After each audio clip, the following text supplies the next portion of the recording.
Era un martedì mattina grigio a Milano. Il Tribunale di Milano, con la sua imponente facciata neoclassica, accoglieva quel giorno un processo che inizialmente aveva attirato poca attenzione mediatica, fino a quando non si era saputo che Jannik Sinner avrebbe testimoniato. La Fondazione Futuro Giovani, che organizzava programmi di tennis per bambini provenienti da contesti disagiati, era accusata di irregolarità fiscale. Un'accusa che molti consideravano dubbia, soprattutto Sinner, che sosteneva la fondazione da anni. Il giudice Vittorio Moretti, 63 anni, entrò nell'aula con un'espressione severa. Noto per il suo temperamento autoritario e le sue decisioni controverse, era temuto dagli avvocati della difesa. I suoi capelli grigi, perfettamente pettinati, e gli occhiali dalla montatura sottile gli davano l'aspetto di un uomo rispettabile, ma il suo sguardo freddo tradiva una durezza che aveva fatto tremare più di un testimone. «La seduta è aperta», dichiarò secco, scrutando l'aula gremita. «Vedo che abbiamo un pubblico numeroso. Ricordo che questa è un'aula di giustizia, non un torneo di tennis». Il suo sguardo si soffermò sui giornalisti presenti, poi tornò ai documenti davanti a lui. «Avvocato Bianchi, può chiamare il suo primo testimone», disse all'avvocata della difesa,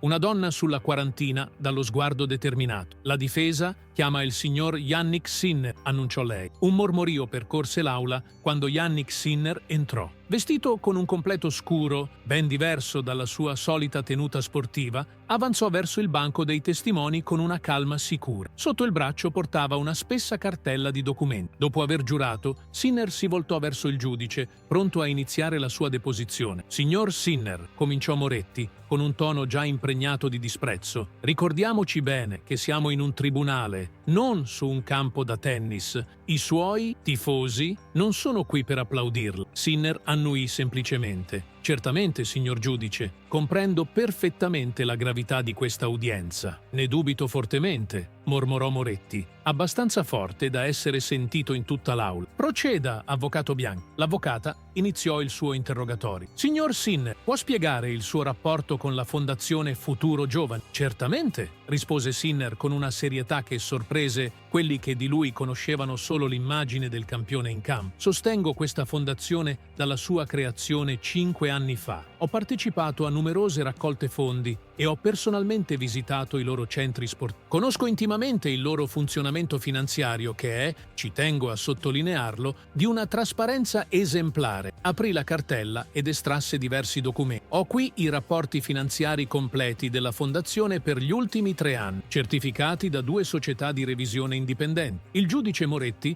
agitò la mano con impazienza. «Questi documenti possono essere presentati più tardi. Continui la sua testimonianza». Ma Sinner insistette. «Signor giudice, questi documenti sono essenziali per comprendere il caso. Dimostrano che ogni euro ricevuto dalla Fondazione è stato utilizzato conformemente alla sua missione e dichiarato alle autorità fiscali». «Signor Sinner», il tono di Moretti si fece più tagliente, «decido io cosa è essenziale nella mia aula. La sua notorietà non le dà il diritto di dettare la procedura». Sinner mantenne la calma, ma un lampo di determinazione attraversò il suo sguardo. «Con tutto il rispetto, signor giudice, non cerco di dettare nulla. Cerco semplicemente di presentare prove pertinenti per la difesa di Futuro Giovani». «Prove?» Il giudice lasciò sfuggire una risata sprezzante. «O distrazioni mediatiche? Sappiamo tutti che lei eccelle nell'arte di attirare l'attenzione». Un mormorio indignato percorse l'assistenza. L'animosità del giudice diventava sempre più evidente. Sinner fissò Moretti dritto negli occhi. «Sono qui come testimone, sotto giuramento, per dire la verità. E la verità è che questa accusa contro Futuro Giovani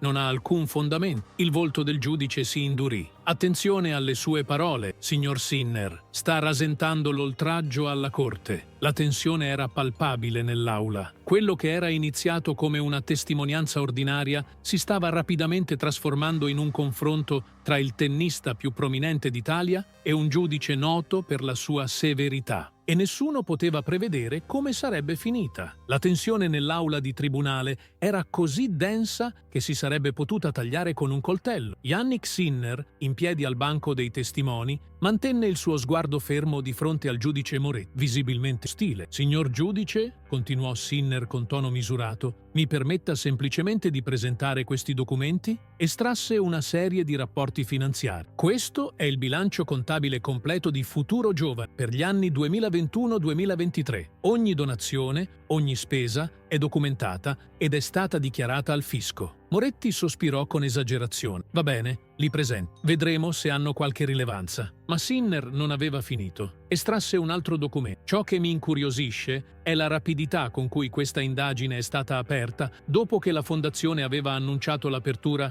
di un nuovo centro sportivo nel quartiere Corvetto». Il giudice aggrottò le sopracciglia. «Dove vuole arrivare, signor Sinner?» «Semplicemente a questo», rispose Sinner tenendo un altro documento. 3 giorni dopo l'annuncio pubblico del nuovo centro, una fonte anonima ha presentato un esposto e meno di 48 ore dopo un'indagine fiscale era stata avviata. Una tempistica quantomeno curiosa. «Questa tempistica non ha nulla di insolito nei casi di frode fiscale», replicò Moretti seccamente. «Forse», concesse Sinner, «ma ciò che è più insolito è che questo caso sia stato assegnato personalmente a lei, quando avrebbe dovuto essere assegnato al giudice romano secondo il sistema di rotazione abituale». Un silenzio pesante calò sull'aula. Il volto di Moretti si irrigidì leggermente. «Sembra ben informato sulle procedure giudiziarie interne, signor Sinner», disse con voce pericolosamente bassa. «Mi sono informato», rispose semplicemente Sinner, «così come mi sono informato sul Fondo Azzurro». A queste parole, il volto del giudice Moretti cambiò. Un'ombra passò nel suo sguardo, un misto di sorpresa e preoccupazione che tentò immediatamente di mascherare. «Il Fondo Azzurro?» ripeté, fingendo ignoranza. «Di cosa sta parlando?» Sinner estrasse lentamente un nuovo documento dalla sua cartella. «Il Fondo Azzurro per lo Sviluppo Sociale, un'organizzazione apparentemente filantropica con sede a Lugano. Conosce questa organizzazione, signor giudice?» «Non devo rispondere alle sue domande, signor Sinner», replicò Moretti,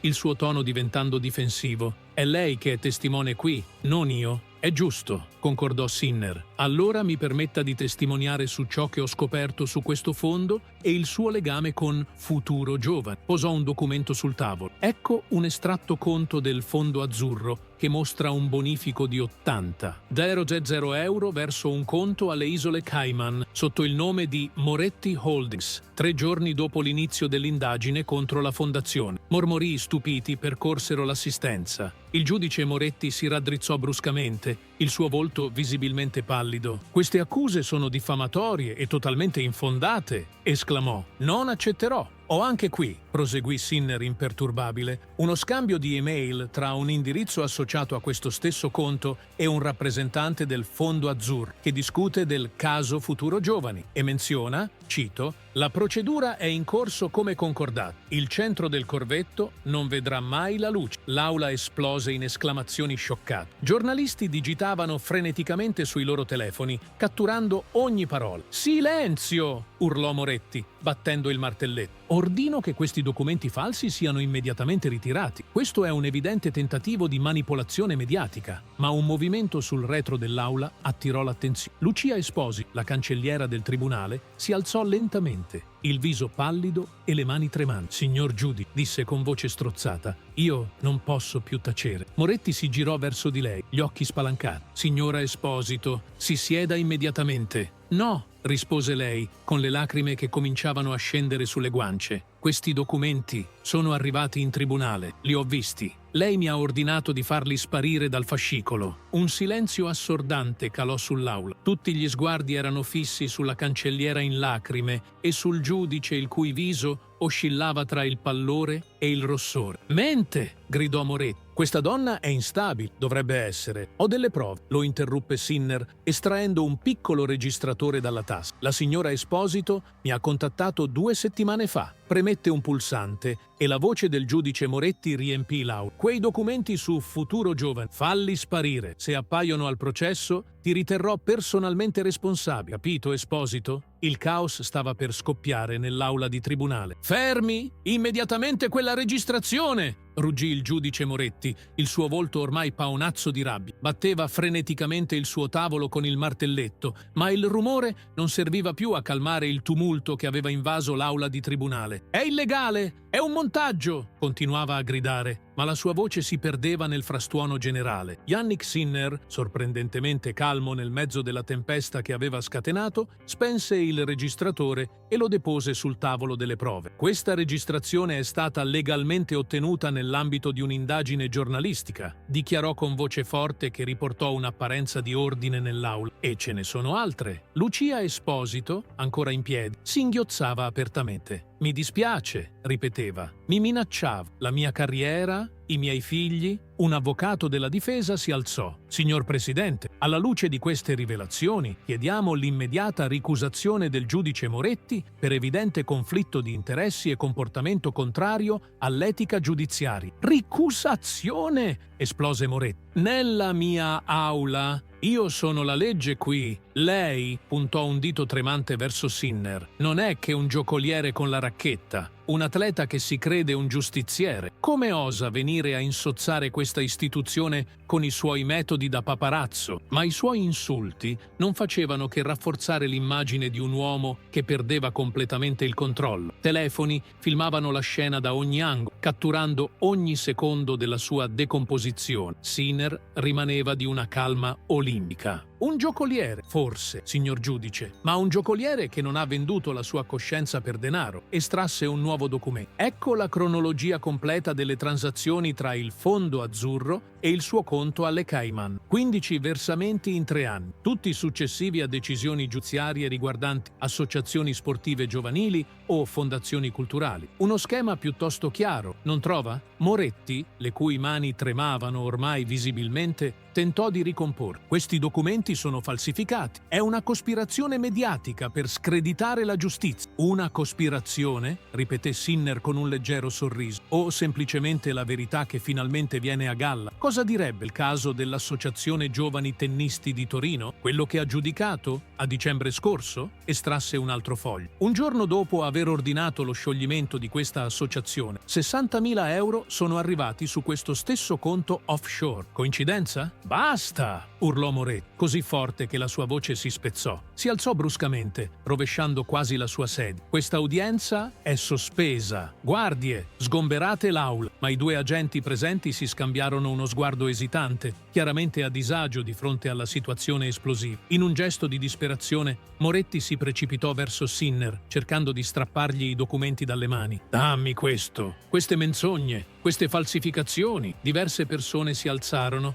temendo che la situazione degenerasse in violenza fisica. Sinner indietreggiò, proteggendo i suoi documenti, mentre Moretti, scarmigliato e stravolto, somigliava ora più a un forsennato che a un magistrato rispettato. «Ha rovinato vite», disse Sinner, la sua voce ora carica di emozione. «Associazioni che aiutavano realmente i giovani, distrutte perché non corrispondevano all'agenda dei suoi pagatori». «Non capisce niente», sputò Moretti. «Ci sono forze in gioco, interessi. È più grande di lei o me?» Rendendosi improvvisamente conto di aver detto troppo, si immobilizzò. Poi, in un ultimo slancio di panico, si voltò verso una porta laterale, quella che conduceva ai suoi uffici privati, e vi si precipitò. L'aula esplose nuovamente in esclamazioni e movimenti confusi. Nessuno sapeva esattamente cosa sarebbe successo dopo. Ma una cosa era certa: la carriera del giudice Vittorio Moretti era appena crollata in diretta, sotto gli occhi di tutta Italia. Quando il giudice Moretti raggiunse la porta dei suoi uffici privati e l'aprì con un gesto brusco, si immobilizzò istantaneamente. Davanti a lui stavano 3 agenti della Guardia di Finanza in uniforme scura, i loro distintivi che brillavano sotto la luce soffusa del corridoio. «Giudice Vittorio Moretti», annunciò l'agente capo, un uomo sulla cinquantina dallo sguardo implacabile. «Sono il colonnello Marco Ferretti della Guardia di Finanza. Lei è in stato di arresto per corruzione passiva, traffico di influenze, intralcio alla giustizia e riciclaggio di denaro». Il volto di Moretti si decompose, passando dalla rabbia all'incredulità. È impossibile», balbettò. «Non potete arrestarmi. Sono un magistrato!» «Nessuno è al di sopra della legge, signor Moretti», rispose freddamente il colonnello. «Nemmeno coloro che dovrebbero farla rispettare». Nel frattempo, nell'aula di tribunale, regnava la confusione. Esclamazioni e domande provenivano da ogni parte quando la porta laterale si aprì nuovamente. Il giudice Moretti riapparve, questa volta scortato dai finanzieri, le sue mani ammanettate davanti a lui. Il suo volto era livido, i capelli in disordine e la sua toga ormai sgualcita l'immagine stessa dell'autorità caduta. Un silenzio stupefatto calò sull'aula. Persino Yannick Sinner sembrava sorpreso da questo sviluppo inatteso. Il colonnello Ferretti avanzò verso il centro dell'aula. «Signore e signori, sono il colonnello Ferretti della Guardia di Finanza. Il giudice Moretti è posto in custodia cautelare nell'ambito dell'operazione Themis, un'indagine sulla corruzione all'interno di alcune istituzioni giudiziarie italiane». Si voltò verso Sinner. «Signor Sinner, seguiamo questo caso da diversi mesi. Le sue rivelazioni di oggi hanno accelerato un'operazione che preparavamo per la prossima settimana». Sinner, solitamente così composto, si limitò ad annuire, visibilmente colpito dalla svolta degli eventi. «Le sarei grato se volesse consegnarci i documenti che ha menzionato», continuò Ferretti. «Costituiranno elementi importanti per la nostra indagine». Sinner si avvicinò e gli tese la sua cartella. «C'è più di quanto ho mostrato», disse a bassa voce. «Prove riguardanti altri 4 giudici coinvolti in questa rete, tutti legati al Fondo Azzurro». Il colonnello prese la cartella con rispetto. «La contatteremo per una deposizione formale, signor Sinner. Ciò che ha fatto oggi è un servizio importante reso alla giustizia italiana». Mentre i finanzieri cominciavano a scortare Moretti verso l'uscita, questi si fermò e si voltò verso Sinner, il suo viso deformato da un odio viscerale. «Pensa di aver vinto?» Sinner sibilò. «Non sa contro chi sta combattendo. Ce ne saranno altri dopo di me, sempre». Sinner lo guardò dritto negli occhi. «Allora ci saranno sempre persone come me per smascherarli», rispose semplicemente. Moretti fu portato via, il suo ultimo sguardo pieno di una rabbia impotente. Nei minuti successivi, un giudice sostituto fu rapidamente chiamato per riprendere l'udienza giudice Elena Conti, rispettata per la sua integrità irreprensibile. Dopo aver esaminato i documenti finanziari di Futuro Giovani, non ci mise molto a rendere la sua decisione. Alla luce delle prove presentate e dell'evidente assenza di qualsiasi elemento incriminante, questo caso è archiviato, dichiarò. La Fondazione Futuro Giovani è scagionata da ogni sospetto. Applausi spontanei scoppiarono nell'aula. Roberto Mancini, il direttore della fondazione, un uomo sulla sessantina dal volto segnato da anni di lavoro sociale, si avvicinò a Sin, le lacrime agli occhi. «Ha salvato la nostra fondazione», disse, la voce tremante di emozione. «Quei bambini, non sa cosa significa per loro, per tutti noi». Sinner, in un raro momento di commozione, strinse semplicemente la mano dell'uomo. «Era la cosa giusta da fare», rispose dolcemente. «Nessuno dovrebbe usare la giustizia come un'arma contro chi fa del bene». Fuori, sui gradini del Tribunale di Milano, una folla di giornalisti e curiosi si era radunata, allertata dai messaggi che circolavano sui social media. Le telecamere cominciarono a girare freneticamente quando Sinner apparve, accompagnato dall'avvocato Bianchi e dai rappresentanti della fondazione. «Signor Sinner, come ha scoperto questa corruzione? Aveva previsto questo confronto? È vero che altri giudici sono coinvolti?» Le domande provenivano da ogni parte. Sinner alzò le mani per chiedere silenzio. «Ciò che è accaduto oggi va oltre la mia persona o anche Futuro Giovane», dichiarò. Il suo tono eccezionalmente grave. «È un promemoria che il nostro sistema giudiziario deve essere protetto da coloro che vorrebbero usarlo per fini personali o ideologici. La giustizia non è invento e non appartiene a nessun campo». Poi, con un leggero ritorno al suo stile abituale, aggiunse: «Ora, se mi scusate, ho un allenamento da seguire. I tornei non si vincono nei tribunali». Nel frattempo, negli uffici della Guardia di Finanza, il colonnello Ferretti e la sua squadra cominciavano a esaminare i documenti forniti da Sin. Ciò che scoprivano superava i loro peggiori timori. Una rete sofisticata di corruzione giudiziaria che toccava diverse giurisdizioni in tutta Italia, tutti collegati al misterioso Fondo Azzurro. «È più grande di quanto pensassi», mormorò Ferretti sfogliando le pagine. «Molto più grande». E così, ciò che era iniziato come una semplice udienza giudiziaria si era trasformato in uno dei più grandi scandali di corruzione della storia recente della giustizia italiana. E al centro di tutto ciò, improbabile eroe del giorno, Yannick Sinner, l'uomo che molti avevano a lungo considerato semplicemente un campione di tennis. Il caso Moretti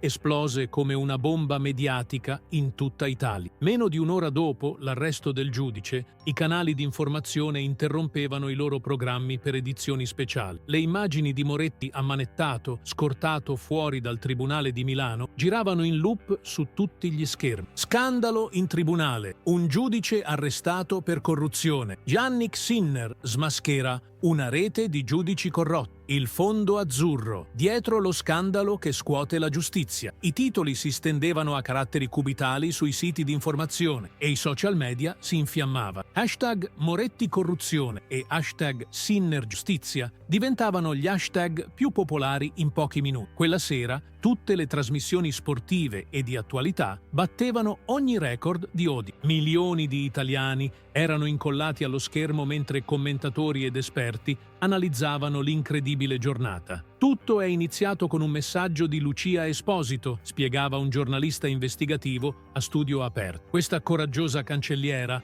ha contattato Sinner dopo aver visto diverse associazioni giovanili ingiustamente condannate. Aveva sospetti, ma non prove concrete. È lì che il team legale di Sinner ha iniziato a scavare. Dettagliava il paziente lavoro di investigazione che era seguito, documenti recuperati, testimonianze raccolte, sorveglianza discreta. Non era per creare uno scandalo, affermava un membro della fondazione intervistato su Rai 1. Era per ristabilire la giustizia. Quando hanno scoperto l'ampiezza della rete, hanno esitato, ma certe verità devono venire a galla, a prescindere dalle conseguenze. Nel frattempo, l'indagine della Guardia di Finanza progrediva a velocità sorprendente. I documenti forniti da Sinner si rivelavano di una precisione formidabile. 2 giorni dopo l'arresto di Moretti, altri 3 magistrati furono posti in custodia cautelare alle prime ore del mattino. Le immagini di giudici rispettati, in pigiama, estratti dalle loro lussuose abitazioni, scioccarono profondamente l'opinione pubblica. Al Ministero della Giustizia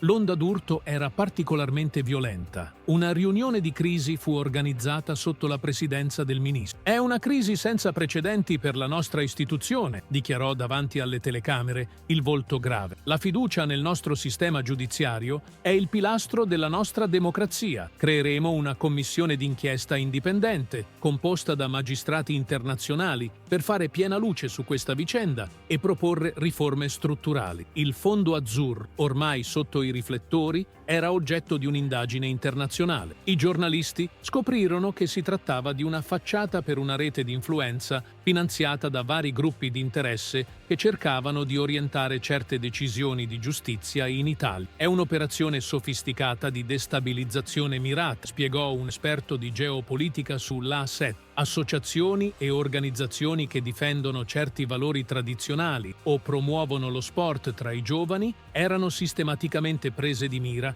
da procedure giudiziarie distorte. Sì, il colonnello Ferretti diede una conferenza stampa sobria ma devastante. «Abbiamo identificato 11 giudici potenzialmente coinvolti in questa rete di corruzione sull'insieme del territorio italiano. Le somme in gioco superano i 3 milioni di euro su un periodo di 4 anni». Lucia Esposito, la cancelliera che aveva avuto il coraggio di contattare Sinner, divenne una figura emblematica di questo caso. Posta sotto protezione della polizia, accettò comunque di testimoniare in diversi media. «Avevo paura ogni giorno», confidò durante un'intervista. «Moretti mi minacciava, mi ricattava, diceva che poteva distruggere la mia carriera, ma anche la mia vita personale. Ho sopportato questo per 3 anni, fino a quando non ho più potuto guardarmi allo specchio». 3 settimane dopo lo scandalo iniziale, Jannik Sinner fu invitato al Quirinale per un incontro con il Presidente della Repubblica, un riconoscimento ufficiale del suo ruolo in questa vicenda che segnava una svolta nella sua già brillante carriera. Lo stesso giorno, in modo più discreto, si recò al carcere di San Vittore, dove Vittorio Moretti era detenuto in attesa del suo processo. Questo incontro, raccontato più tardi da una guardia carceraria in un libro, fu breve ma intenso. Sinner e Moretti si ritrovarono faccia a faccia in una piccola sala colloqui, separati da un tavolo in metallo. «Perché è venuto?» chiese Moretti,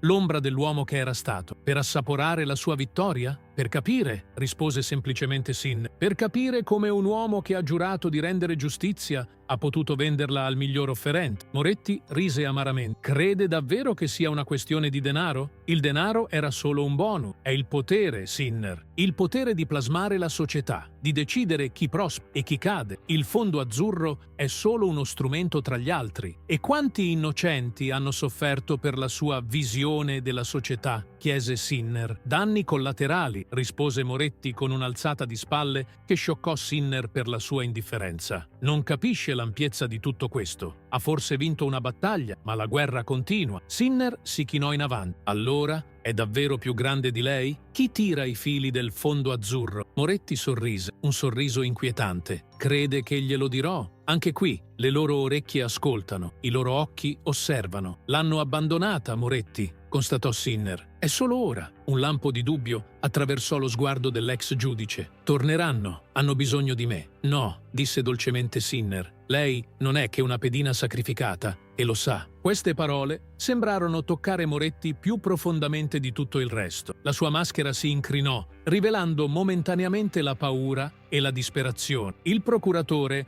offre una riduzione della pena in cambio della sua collaborazione, aggiunse Sinner alzando. I nomi, le strutture, gli obiettivi reali del fondo azzurro. Ci penso, Moretti. È forse la sua ultima possibilità di redimere. Si diresse verso la porta, ma si fermò prima di uscire. Un'ultima cosa, disse girandosi. Futuro Giovanni aprirà il suo centro nel quartiere Corvetto la prossima settimana. L'avrei invitata, ma lasciò la frase in sospeso con un piccolo sorriso. 3 giorni dopo, Moretti contattò il colonnello Ferretti. Era pronto a parlare. I 6 mesi che seguirono videro il panorama giudiziario italiano trasformarsi come mai prima d'ora. Grazie alle informazioni fornite da Moretti e altri giudici che scelsero di collaborare, l'intera rete del Fondo Azzurro fu smantellata. L'indagine rivelò che il fondo era finanziato da un consorzio di oligarchi stranieri e gruppi di influenza che cercavano di orientare la giurisprudenza italiana in diversi settori strategici. Una legge di riforma giudiziaria, soprannominata ufficiosamente Legge Sinner dai media, introdusse nuovi meccanismi di controllo e trasparenza nel sistema giudiziario. D'ora in poi, le dichiarazioni patrimoniali dei giudici sarebbero state scrutinate regolarmente e un comitato etico indipendente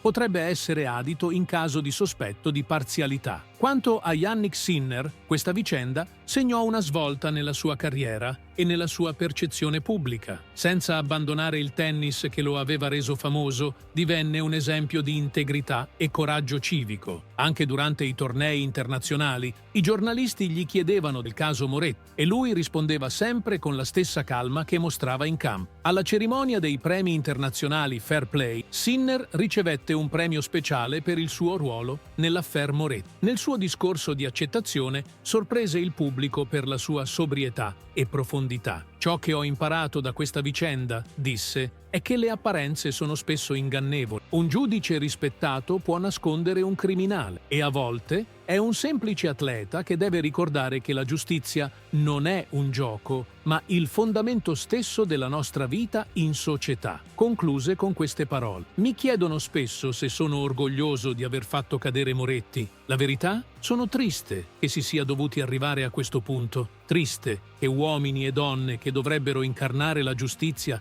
l'abbiano così profondamente tradita. Ma sono orgoglioso, sì, orgoglioso che nel nostro paese la verità possa ancora trionfare, anche quando viene da dove meno la si aspetta. Lucia Esposito, che aveva rischiato la sua carriera e la sua sicurezza per contattare Sinner, fu riabilitata e promossa. Divenne in seguito una formatrice in etica giudiziaria, condividendo la sua esperienza con i futuri magistrati e cancellieri. La Fondazione Futuro Giovani conobbe uno sviluppo senza precedenti. Le donazioni affluirono, permettendo l'apertura non solo del centro nel quartiere Corvetto, ma anche di altre 3 strutture in tutta Italia. Nella sua cella di prigione, dove scontava una pena di 14 anni nonostante la sua collaborazione, Vittorio Moretti seguiva questi sviluppi con un misto di amarezza e rassegnazione. I suoi maestri lo avevano effettivamente abbandonato, come aveva previsto Sinner. Alcuni erano fuggiti all'estero, altri avevano negoziato la propria immunità in cambio di informazioni ancora più preziose. Un anno esatto dopo l'arresto spettacolare di Moretti, diverse testate giornalistiche pubblicarono speciali sull'affaire e le sue conseguenze. In un'intervista esclusiva, Sinner affrontò la questione che aveva tormentato molti italiani. Come sapere se non accadrà di nuovo? Come essere sicuri che la nostra giustizia sia davvero giusta? La risposta venne da un ex magistrato in pensione, rispettato per la sua integrità. La giustizia perfetta non esiste perché è resa da uomini e donne imperfetti. Ma ciò che è accaduto qui ci ricorda che la vigilanza civica è il miglior guardiano della nostra democrazia. A volte ci vuole un Sinner per ricordarci i nostri stessi principi. Sinner sorrise, imbarazzato da questo complimento inaspettato. Preferisco rimanere un campione di tennis, scherzò, ma un campione che non dimentica mai la sua vera missione è dire la verità, soprattutto quando disturba. E così, ciò che era iniziato come una semplice udienza giudiziaria era diventato un capitolo significativo della storia giudiziaria italiana. Una lezione sul potere della verità, venuta dal più improbabile degli eroi. Una prova che a volte è guardando oltre le apparenze che si trova la vera giustizia.